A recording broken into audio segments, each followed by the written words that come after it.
তৃণমূল কর্মী শওকত বিধায়ক যিনি আছেন ওনার ঘনিষ্ঠ তৃণমূল কর্মীকে গুলি করে খুন করা হয়েছে এবং তিনি ঘটনাস্থলে গিয়ে বলেছেন যে আইএসএফ দুষ্কৃতী যারা তারা এই কাণ্ড ঘটিয়েছে এবং সরাসরি আপনার নাম উল্লেখ করে বলেছেন যে আপনার মদতে এই ধরনের ঘটনা ঘটেছে। কি বলবেন? আমি ভাঙড়ের বিধায়ক হিসাবে সর্বপ্রথম যে খুনটা হয়েছে, যে মানুষটা রাজ্জাক খাঁকে যে খুন করেছে, এর চূড়ান্ত প্রতিবাদ করছি। সাথে সাথে প্রশাসন বন্ধুদের বলবো, রাজনৈতিক কর্মী না দেখে ভাঙড়ের একজন কর্মী মানুষকে খুন করা হয়েছে, এই হিসাবে তদন্ত করা হোক। যে বা যারা যুক্ত একটা ওনা ছাড় পায়, তাদের সর্বোচ্চ শাস্তির ব্যবস্থা করা হোক। আমরা বারবার ভাঙড়কে চাইছি বোম গুলি মুক্ত ভাঙড় হোক, হিংসা অশান্তি মুক্ত ভাঙড় হোক। দুর্ভাগ্য আমাদের, ভাঙড় ডিভিশন করার পরেও ভাঙড়ের মানুষকে এই ধরনের খুন হতে হচ্ছে দুষ্কৃতীদের দ্বারা। এখন শওকত মোল্লা সাহেব রাজনীতি করছেন, তিনি আইএসএফ কে আমাদেরকে দেখে দেওয়ার চেষ্টা করছে। কিন্তু শওকত সাহেবের যদি আমরা প্রিভিয়াস রেকর্ড দেখি, সেই রাজ্জাক সর্দার থেকে শুরু করে মানিক পাইক থেকে শুরু করে বিভিন্ন সময় আমরা দেখেছি খুন করেছে তাদের দলের লোকেরা, তারাই যুক্ত থেকে অন্যদেরকে, তাদের দলের প্রথম সারির নেতাদেরকে সাইড করেছে। সেই জাহাঙ্গীর খান চৌধুরী থেকে শুরু করে এই ধরনের অনেক আছে। এটা শওকত মোল্লা সাহেবের প্রিভিয়াস রেকর্ড। এখন এই খুনটার কারণ কি হতে পারে? আমি সকালে কয়েকটা ফুটেজ দেখছিলাম পরিবারের লোকজনের, তারা কেউ দাবি করছে ওই দিন 3 জন ছিল, যখন তাকে খুন করা হয় 2 জন তাকে ছেড়ে চলে গিয়েছে। এখন একটা সন্দেহ থেকে যাচ্ছে। সাথে সাথে আজকে আর একটা ভিডিও ফুটেজ দেখলাম, পরিবারের লোকজন সরাসরি বলছে এটা গোষ্ঠীদ্বন্দ্বের শিকার হয়েছে। এবং বাস্তবিক কথা, আমি যতটুকু খোঁজ নিলাম, ওই অঞ্চলে ওই যেখানে বাড়ি যে ছেলেটিকে খুন করেছে, ওখানে আইএসএফ বা বিরোধীদের সাথে ওর সম্পর্ক খুব একটা খারাপ ছিল না।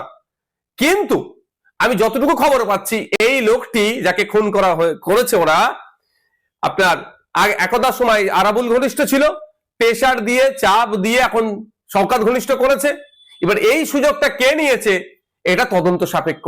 একাধিক ইকুয়েশন উঠে আসছে এই খুনের রহস্যের পিছনে, তবে সবটাই সমাধান করতে পারবে প্রশাসন, ইনভেস্টিগেশন অফিসার। আমি আশা করব নিরপেক্ষতা বজায় রেখে এটা তদন্ত হোক। আর সাথে সাথে এটাও বলে রাখছি, পরিবারের সাথে আমি যোগাযোগ করার চেষ্টা করছি, পরিবারের সমর্থ নেব। পরিবার যদি চাই সিবিআই ইনভেস্টিগেশন হোক, পরিবারের হয়ে প্রয়োজনে আমি মামলা করব সিবিআই ইনভেস্টিগেশন করার জন্য।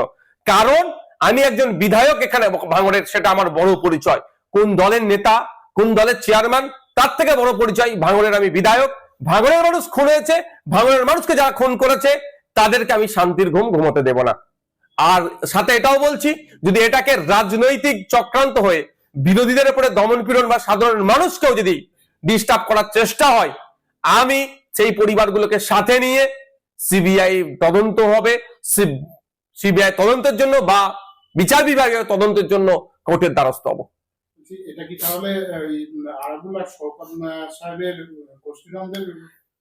দেখুন, এই ধরনের ঘটনা রাজ্যের বিভিন্ন জায়গায় ঘটছে, শাসক দলের নিজেদের মধ্যে গোষ্ঠী কন্দল।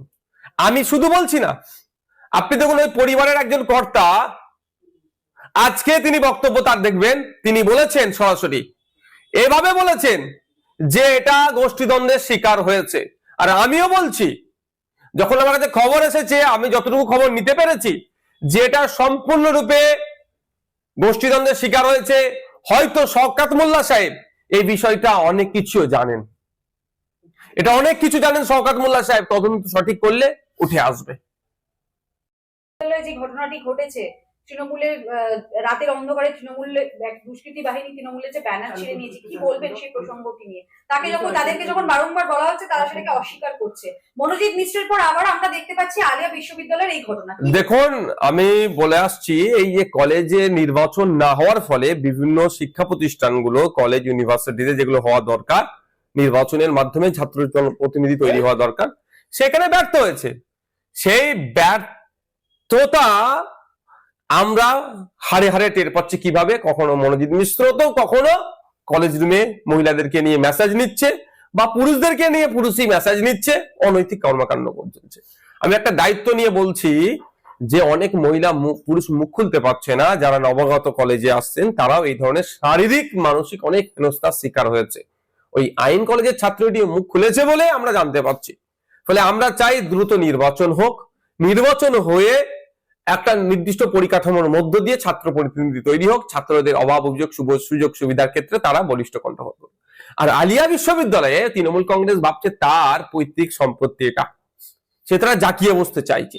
ওখানে যখন স্টুডেন্ট ফ্রন্ট বা বিরোধীরা যখন তাদের অ্যাক্টিভিটি করতে চাইছে, তাদের ব্যানার ছিঁড়ে দেওয়া হচ্ছে রাতের অন্ধকারে, বা তাদের উপর আক্রমণ চালাচ্ছে। ব্যানার ছিঁড়ে দেওয়া সংক্রান্ত বিষয়ে রেজিস্ট্রারকে ভিসি কে এরা মেল করে স্টুডেন্ট ফ্রন্টের পক্ষ থেকে। ভিসি তাদেরকে টাইম দিয়েছে, সেই নির্দিষ্ট টাইমে যখন ভিসির সাথে দেখা করতে যায় বা রেজিস্ট্রারের সাথে যখন দেখা করতে যায়, সেই সময় আবার বহিরাগত কিছু ছেলেপুলে যারা টিএমসিপির নেতা হিসাবে দাবি করে, তারা তাদের উপর আক্রমণ চালিয়েছে, প্রাণে মারানোর চেষ্টা করেছে। ভাগ্যক্রমে তারা বেঁচে গিয়েছে।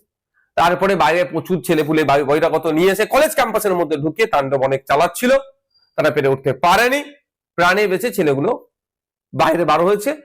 টেকনোসিটি থানায় এই বিষয়ে মর্মে অভিযোগে দায়ের করা হয়েছে। আমরা অপেক্ষা করছি ইউনিভার্সিটির সর্বোচ্চ যারা কর্তা আছেন, লাইক ভিসি, রেজিস্ট্রার, কন্ট্রোলার, যারা এই ধরনের যারা আছেন, তারা এই বিষয়টায় কি পদক্ষেপ গ্রহণ করে। অন্যথায় অলরেডি কোর্টে একটা মামলা হয়ে আছে যে সমস্ত ইউনিয়ন গুলোকে তালা মারার জন্য। ওই মামলার রেস ধরে আমরা আলিয়ার বিষয়টাকে নিয়েও আমাদের কাছে এমন ফুটেজও আছে যেখানে যারা ঢুকে দাদাগিরি করছে, একটা সময় তাদেরকে রেস্ট্রিক্টেড করা হয়েছিল ইউনিভার্সিটিতে মহিলা সংক্রান্ত বিষয়। আমি সেই বিতর্কে যাব না, সেই সমস্ত এই বিষয়গুলো আমাদের কাছে আছে। সেই সমস্ত বিষয়গুলো নিয়ে আমরা দেবো। যারা ছাত্র প্রতিনিধি হয়ে আছে তারা ইউনিভার্সিটির কোন ইয়ারে পড়ে, তারা কোন ডিপার্টমেন্টে পড়ে, সেগুলো আমাদের কাছে তথ্য এসেছে। প্রয়োজনে আমরা ওইগুলোকে নিয়ে যে মামলাটা হচ্ছে ওই মামলায় ট্যাগ করে আমরা মামলা করবো। বলছি ওই ভাঙড়ের বিষয়টা নিয়ে